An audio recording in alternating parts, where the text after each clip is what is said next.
আবার দ্বাদশ শ্রেণী আক্রমণে, আবার দ্বাদশ শ্রেণী আক্রমণে। দারুণ পাঁচ, সুন্দর পাঁচ। গোলকিপার বলটিকে ক্লিয়ার করলো, ক্লিয়ার করলো। একটা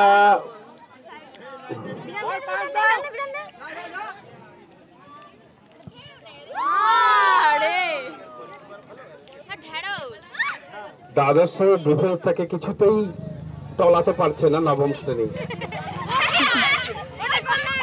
কিছুতেই তাদেরকে টলানো যাচ্ছে না। তারা একেবারে এমন ভাবে পাঁচিল তুলেছে যে পাঁচিল টপকানো নবম শ্রেণীর পক্ষে কিছুতেই সম্ভব হচ্ছে না। আমরা দেখছি একদম মাঠের মাঝখানে, গোলকিপার মাঠের মাঝখানে উঠে এসেছে। দেখা যাক, ওরা একটা শেষ পর্যায়ের মরিয়ে চেষ্টা চালাচ্ছে নবম শ্রেণী। গোলকিপার একেবারে মাঠের মাঝখানে উঠে এসেছে। দেখা যাক ওদের প্রচেষ্টা সফল কতটা হয়। দারুণ শট, হাত থেকে বেরিয়ে গেছিল, আবার সে বলটাকে করতলগত করে নিয়েছে।